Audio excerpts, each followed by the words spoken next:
don't understand it. What don't you understand, Ryan? I don't understand the human impact on endangered species. Well, let's find out. Human impact is a major issue for endangered species. We take up more space on Earth for our homes and cities. We pollute habitats. We illegally hunt and kill animals. We bring exotic species into habitats. Some animals are endangered because exotic or non-native species were introduced to their habitats. The acceptable rate of animal extinction, according to the experts, is 1 species for every million species a year, with the new species replacing it to sustain the equilibrium. This isn't happening because the current rate is exponential. For this reason, many scientists are claiming that we are facing the 6th mass extinction, not from natural causes, but because of man-made products and events like pollution, exploitation, and global warming. In Hawaii, the state bird, the nene-goose, is in danger in part because of the mongoose. The mongoose was brought into Hawaii by planters to help control rats in sugarcane fields. The planters didn't realize that rats are nocturnal and the mongoose hunts in the day. The mongoose found other sources of food like eggs from nesting birds, including the nene-goose. The nene-goose used to be found all over Hawaii. There are now less than 800 left in the state. Hunting has threatened animal species since Aboriginal Europeans, Australians, and Americans developed effective hunting technology thousands of years ago. Some animals were hunted to extinction. Unsustainable hunting continues to endanger numerous animals worldwide. Many large predators are killed because they compete with human hunters for wild game, because they prey on domestic animals, or sometimes because they threaten humans. Consequently, almost all large predators whose former range has been developed by humans have become endangered. Some animals are raised or hunted just for their skin, bones, shells, or internal organs. Some are hunted for meat, but only part of the animal is actually eaten. For example, people kill large snakes and lizards just to get their skin. They don't eat all of that meat. Bears are killed just for their paws and gallbladders. An obvious effect on our lives is that the animal that would feed on the one that became extinct would suddenly have no food source, and a domino effect would occur. The animal could also adapt and start eating something else, taking food away from other animals. The end result would be many animals fighting over food, and only the strong will survive. Honeybee colonies throughout the world have been mysteriously declining in what has been termed colony collapse disorder. This has already had a significant impact on the $50 billion a year honey industry worldwide.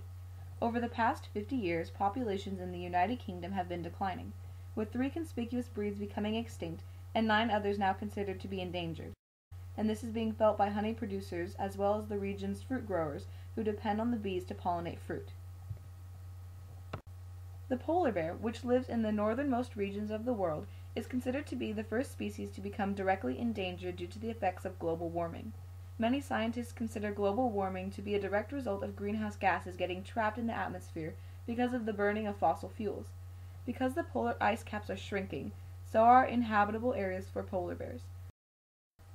In the United States, the Endangered Species Act, ESA, of 1973 protects threatened and endangered species that meet specified criteria.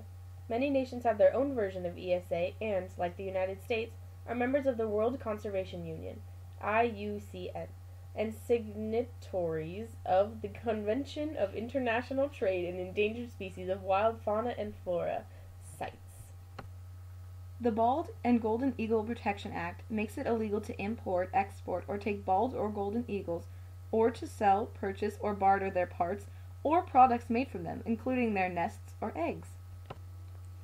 The Migratory Bird Treaty Act makes it unlawful to pursue, hunt, kill, capture, possess, buy, sell, purchase, or barter any migratory bird, including the feathers or other parts, nests, eggs, or migratory bird products. Section 13 of the Fish and Wildlife Act of 1956 is commonly referred to as the Airborne Hunting Act, or Shooting from Aircraft Act, and prohibits taking or harassing wildlife from aircraft, except when protecting wildlife, livestock, and human health or safety, as authorized by a federal or state-issued license or permit. Well, that makes sense.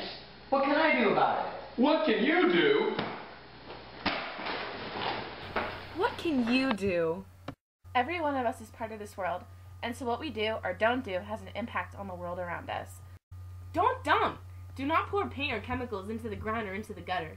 If you do, it will get into the water we drink and into the lakes and oceans where it may harm the animals that live in the water and on the shore. Let the worms eat your garbage! Americans throw out lots of food scraps and leftovers. If you can't eat it all, let the worms finish it for you by making a compost heap. Reduce, reuse, recycle. Try to reduce the amount of garbage you throw away. Recycle paper, cardboard, cans, bottles, and plastic. Buy things that don't come packed in lots of cardboard and plastic. Buy bigger quantities, it's cheaper, and there's less packaging. Buy products that come in containers and packages made of recycled materials. Make your voice heard.